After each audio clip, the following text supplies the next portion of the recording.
Shalom, shalom à toutes et à tous dans le nom de notre Seigneur Jésus. C'est le berger James et c'est une grande fierté pour moi en ce moment particulier de partager avec vous tous cette bonne nouvelle. Prions. Saint-Esprit, l'heure est arrivée encore d'ouvrir le voile et de révéler à tes enfants le mystère caché. Nous avons soif de ta connaissance, nous avons soif de manifester ta gloire. Utilise cette opportunité pour révéler cette gloire à quelqu'un au nom de Jésus-Christ. Amen. Nous continuons notre thème qu'on a intitulé des créatures au Créateur. Et nous avons déjà survolé certaines étapes. On a déjà dit que la puissance que nous sommes censés manifester émane de l'intimité qu'on a avec Dieu. Et nous avons révélé que Dieu n'est pas en même relation avec tout le monde. C'est-à-dire que la relation qu'il établit avec un n'est pas la même relation qu'il va établir avec l'autre. Pourquoi? Parce que Dieu établit sa relation ou son intimité avec l'homme dépendant du niveau dans lequel cet homme-là se trouve. Et nous avons su qu'il y a certaines étapes que nous devons traverser pour atteindre la dimension où Dieu va établir une relation très intime avec nous. Et le résultat, c'est que la puissance que nous allons manifester en ce moment-là, elle sera extraordinaire.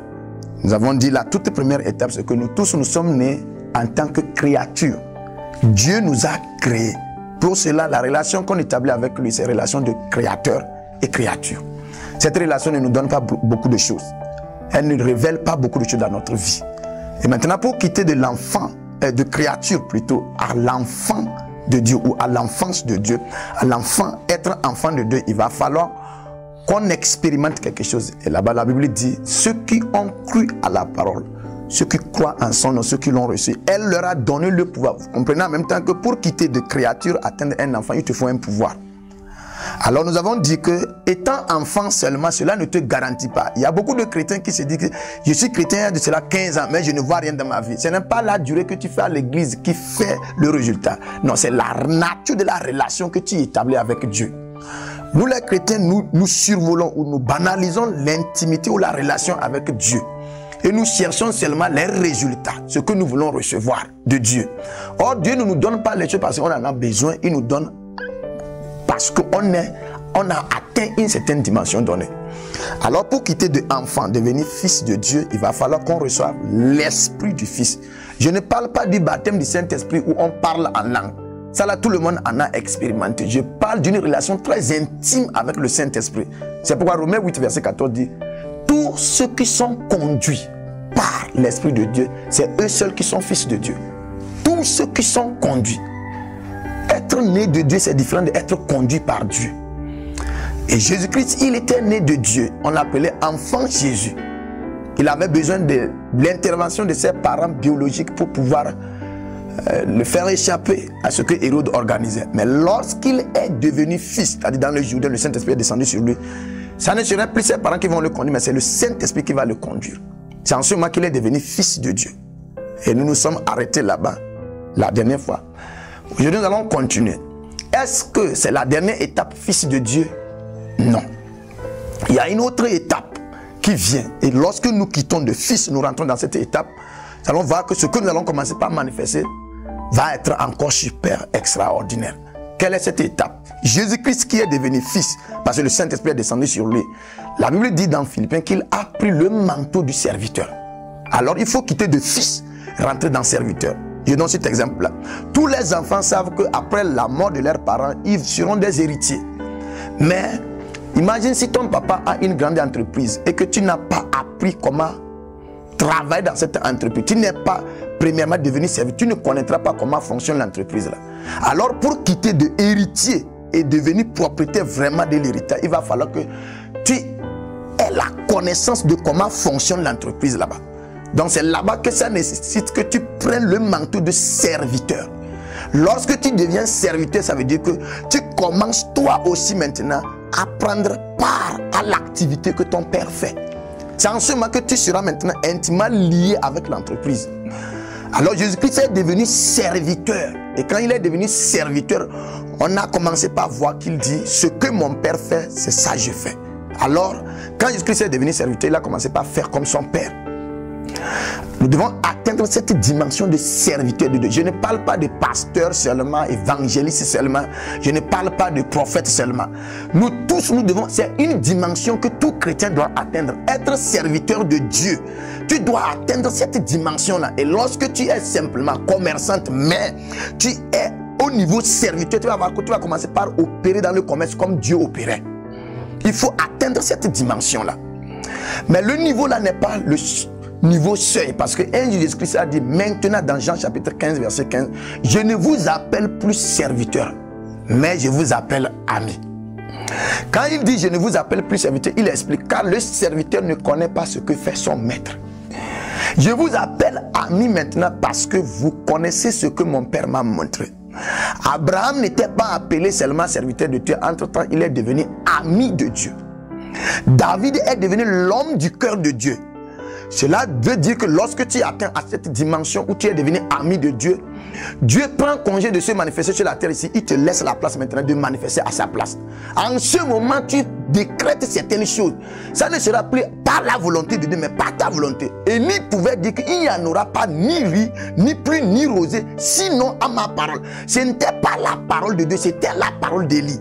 Quelle audacité Élie a arrêté la pluie. Il y avait d'autres prophètes, mais Élie a pu arrêter la pluie. Et personne n'a pu ouvrir cette pluie-là, même les prophètes qui étaient là-bas, parce que Élie n'était pas n'importe quel serviteur de Dieu, il était devenu maintenant ami de Dieu. C'est une dimension, quand on atteint là-bas, on opère comme des dieux sur la terre ici. Je voudrais que tu comprennes quelque chose. Cette terre-là, ce n'est pas un homme qui a créé ça, c'est un Dieu qui a créé ça. Et la terre n'a pas soif des hommes, la terre a soif de son créateur. La terre a soif de Dieu, et Dieu ne va pas quitter le ciel descendre sur la terre ici. Dieu va te déléguer, toi, un homme, de marcher sur cette terre-là comme un Dieu. C'est lorsque tu prends cette dimension de ami de Dieu que tu vas commencer maintenant par opérer comme Dieu sur la terre. En ce moment, tu verras que tout ce que tu décrètes sera accompli. Et si l'église atteint cette dimension, il n'y a pas une force sur la terre ici qui va résister à l'église. Nous n'avons pas encore accédé à la dimension, nous sommes devenus des amis de Dieu. C'est pourquoi on a des limites dans certains domaines donnés. Mais dans ces derniers temps, Dieu veut maintenant nous faire quitter de l'état de serviteur de Dieu. On va devenir maintenant des amis de Dieu. Où ce que nous allons déclarer, c'est le point de Dieu aussi sur la terre ici. Il y a cette dimension-là que Dieu veut que tu expérimentes. Il y a ce niveau-là que Dieu veut que tu rentres.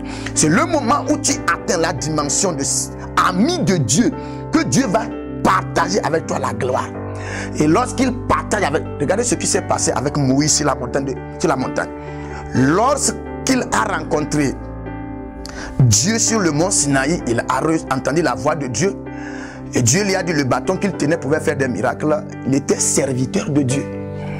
Il a quitté cette dimension et il est allé à une autre dimension où Dieu pouvait dire à Myriam et à Aaron, il dit quand je parle aux prophètes, je leur parle à travers les révélations et les visions. Mais quant à Moïse, je le parle comme un homme parle à son ami, face à face. Cette dimension-là, lorsque Moïse a expérimenté ça sur la montagne, le moment qu'il descendait de la montagne, les Israélites l'ont vu. Ils ne l'ont plus reconnu comme Moïse qu'ils connaissaient avant. Pourquoi? Parce que Moïse qu'ils connaissaient était un serviteur.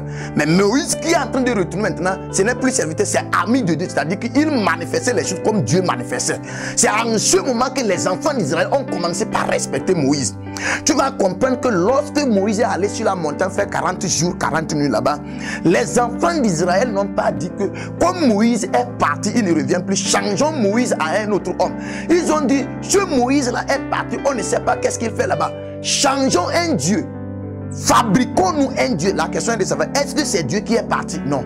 Comment se fait-il que c'est Moïse qui part? Mais les enfants d'Israël ne changent pas Moïse en un homme, ils le changent en un Dieu. Autrement dit, Moïse a cessé d'être un homme dans leur vie, il est devenu un Dieu. C'est pourquoi son absence les a poussés à remplacer Moïse par un Dieu. Tu dois comprendre que dans ces derniers temps, il y a certaines forces qui vont refuser d'obéir au décret des serviteurs de Dieu, seulement au décret des amis de Dieu. Tu leur diras, je connais ce que je suis en train de dire. Sous mon autorité, par mon décret, ça va se réaliser. Et quand l'Église va accéder à cette dimension, tu vas voir que le monde va changer. Nous allons conduire ce monde-là dans la manifestation de la gloire de Dieu. Romains 8, verset 19 dit, le monde attend la manifestation des fils de Dieu. Nous devons nous manifester, pas comme des serviteurs, mais comme des amis de Dieu, afin que certaines choses soient établies. À cette heure, je sais que Dieu veut te permettre d'escalader le mur et atteindre la dimension où tu vas refléter sa gloire sur la terre ici. Le temps est arrivé pour nous de manifester la gloire de Dieu. Et c'est par toi, par moi, nous allons parvenir. Et cela est possible seulement par la présence de Dieu, l'intimité avec Dieu.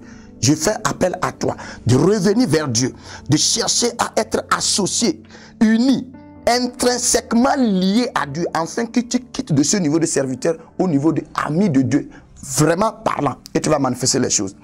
Tu es béni par ce message. La gloire de Dieu a commencé par te localiser et tu vas manifester des choses que tu n'as jamais rêvé manifester parce que ton titre a changé. Tu es béni. Shalom.